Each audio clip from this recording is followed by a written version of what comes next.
سلامونه ملګرو، تاسو وکتلی په اخبار کې خبر راغلی چې زنانه د خپل خاوند نه ځکه بېله شوه چې د هغه د خړلېدو ډېره غټه مسله وه، او دا زموږ په عام کورونو کې د ډېرو خلکو سره ډېره غټ مسله وي، خو خلک پسې خنداګانې کوي او یا اګنور کوي او یا د دې نه انکار کوي. دا د یو شرم خبره ښکاري، خو دا یو خاص میډیکل کنډیشن دی او سنورینګ ورته وایي. ډېر خلکو ته په دنیا کې تقریبا څه کم 1 بلین خلکو ته دا مسله ده، او د دې سره تړلې شوې یو بله مسله وي، هغې ته سلیپ اپنیا وایي. د شپې انسان چې کوم دی هغه په خوب کې ساه بند شي یو دم او ډېر ګډوډ شي. دې ته سلیپ اپنیا او ابسټرکټیو سلیپ اپنیا ورته د دې د وجې د خړلېدو سره دا یو ځای کېږي. اوس د دې مختلف وجوهات دي او ډېر داسې علاجونه دي، طریقه کار چې دې سره ډېر خلک ټیک شوي دي. نو پکار چې موږ د دې نه ځان خبر کړو.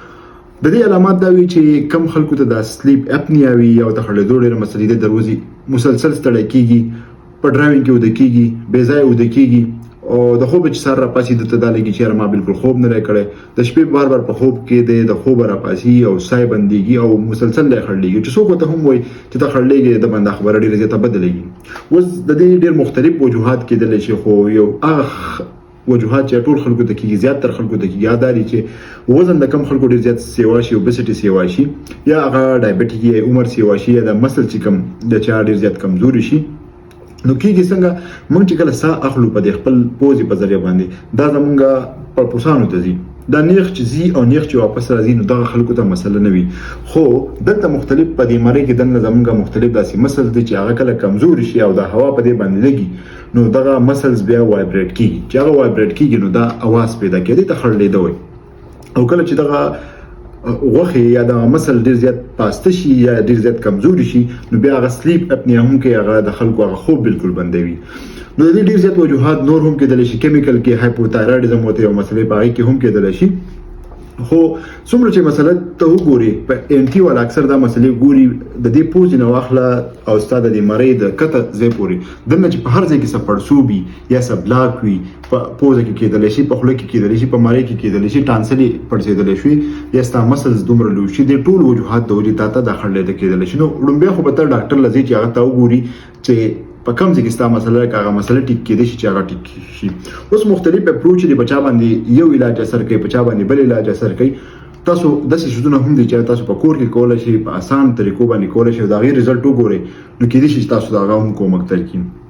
خو که تاسو ډاکټر نه مشوره اخلئ، په دنیا په سطح باندې سی پی اپ یو مشین دی چې خلک په آی سی یو کې، په ایچ ډي یو کې غټ غټ مریضانو ته لګي. د هغې یو وړوکی پورټیبل چې تاسو ځان سره ګرځولی شي، په بیگ کې کمرې ته وړلی شي، د هغې یو داسې راوت مشین راوتلی چې تاسو ځان ته ولګوئ، تاسو خوب به بالکل په آرام شي، تاسو دا خړلېدو دا مسله او سلیپ اپنیا چې څه ته وایي هغه به بالکل ختمه شي ورسره. نو سی پی اپ ډېر زیات زبردست کار کوي.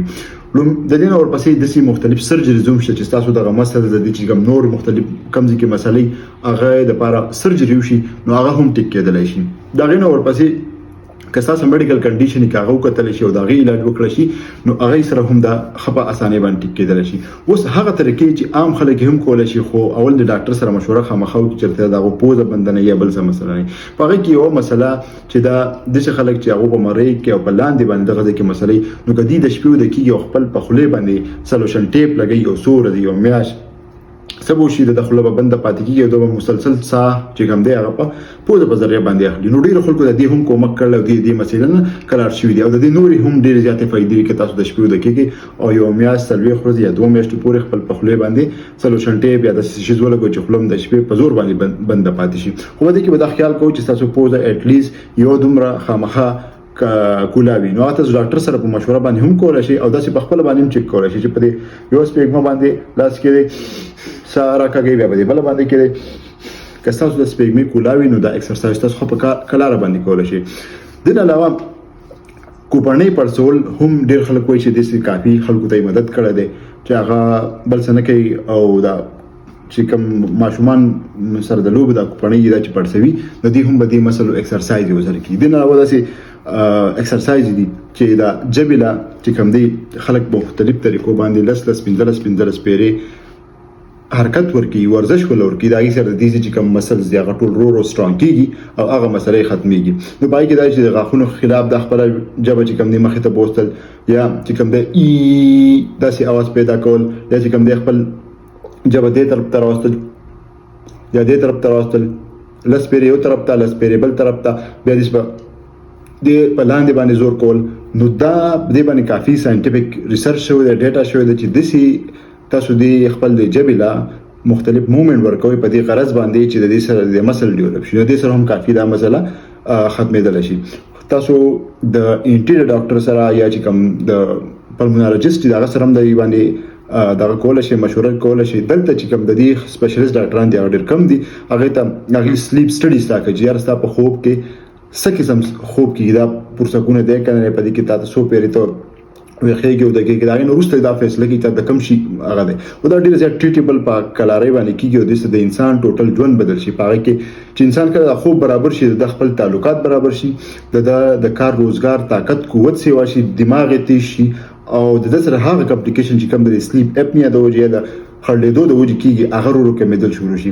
د دې د وجې خلکو د شوګر بیک کیږي، د زړه مسلې پیدا کیږي، د سټرس د وجې او د نورې مسلې پیدا کیږي، د ګردو مسلې او ترورو پیدا کیږي، نور هم ډېر زیاتې بلا مسلې کې دي چې او چې کم خلک وسره په کور کې یا په گاوند کې څوک هغه ډېر زیات تنګي نو ټول مسلې سره حل کېدل شي. نو دا که تاسو دا ایکسپیرینس یا سره هم شیر کړئ، د نور خلکو سره دا ویډیو خامخا شیر کړئ. په لوی اعلان وسپارم. سلامونه.